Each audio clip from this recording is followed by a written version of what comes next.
আজ আপনাদের মাঝে মজার একটা গল্প শেয়ার করব, অবশ্যই পুরোটা শুনে যাবেন। আসসালামু আলাইকুম বন্ধুরা, আজকে টাটকা টাটকা শাকসবজি নিব। তো কি নিব তা আপনাদের মাঝে শেয়ার করব, চলুন। এগুলোই নিচ্ছি, আর নিব না, বেশি রান্না করলে খাওয়া যায় না। আজকে শুধু টমেটো আর ডাঁটাই নিলাম, তো আমি সুন্দর মতো কেটে ভালো মতো ধুয়ে নিব। বন্ধুরা, যদি ডাঁটা সিদ্ধ করে নেন দেখবেন ভালো একটা কালার আসবে। তো আমি সামান্য পানি আর লবণ দিয়ে এগুলোকে আমি সিদ্ধ করে নিব। তারপর এগুলাকে রান্না করব। সিদ্ধ করলে সবুজ একটা কালার আসে রান্নার সময়। আমি কিন্তু এগুলা কই মাছ দিয়ে রান্না করব, তাই জ্যান্ত কই মাছ নিয়েছিলাম।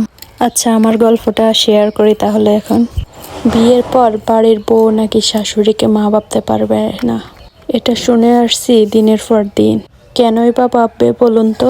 মায়ের মতো মা হয়ে ওঠা অনেক কঠিন। বলা যায় দিন আর রাত পার্থক্য। মায়েরা কোনোদিন চায় না যে তারা যা কষ্ট পেয়েছে তাদের মেয়ে সে কষ্টগুলো পাক, আর শাশুড়ি চায় তারা যেগুলো করছে ওইগুলো যেন বৌমা করে। এটা একজন মায়ের সঙ্গে শাশুড়ির পার্থক্য। মাকে একটা কাজে সাহায্য করলো, মা সারা বাড়ি বলিয়ে বেড়ায়। আজ আমার মেয়ে অনেক কাজ করছে, আর বাড়ির বউ সারাদিন গাদার মতো খাটলেও শাশুড়িরা বলবে শুয়ে বসে কাটাইছে। এগুলা তো গেল কিছু সাধারণ কথা। একটা মেয়ে বিয়ের পর সে যদি বাবার বাড়ি একটু বেশি দিন থাকে, ছেলের মা বাবার জন্য সমাজের লোকের কত চিন্তা। ছেলের বউ থাকতেও বুড়ি বুড়িকে একা থাকতে হয়, আর বিয়ের পরে মেয়ের মা বাবা একা থাকে যে এই সমাজে তাদের নিয়ে কোনো চিন্তা হয় না। ওইটা তো পরের মেয়ের মা বাবা, কি জন্য সমাজের চিন্তা হবে? যত চিন্তা ছেলের মা বাবাদের জন্য। এই সমাজের লোকের। একটা মেয়ে শ্বশুর বাড়ি গিয়ে সবাইকে আপন করে নেয়, আর নতুন পরিবেশে নিজেকে মানিয়ে নেয়। রাত দিন সংসারের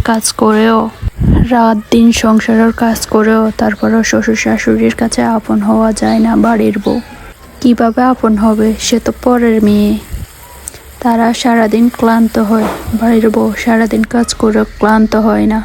শাশুড়িরা যদি পরের মেয়েকে নিজের মেয়ের মতো ভাবে, তাহলে পরের মেয়ে তাকে নিজের মায়ের মতো ভাববে। আপনি যদি তার সাথে খারাপ ব্যবহার করেন, ও আপনার সাথে খারাপ ব্যবহার করবে।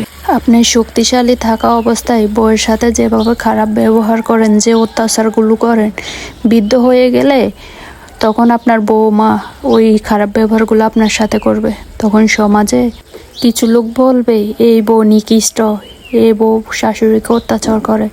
আর শক্তিশালী থাকা অবস্থায় যে শাশুড়ি বউকে অত্যাচার করতো, ওইটা সমাজের লোকে দেখে না। এটাই সমাজের নীতি। ভিডিওটি ভালো লাগলে অবশ্যই লাইক কমেন্ট শেয়ার করে দিবেন। আল্লাহ হাফেজ।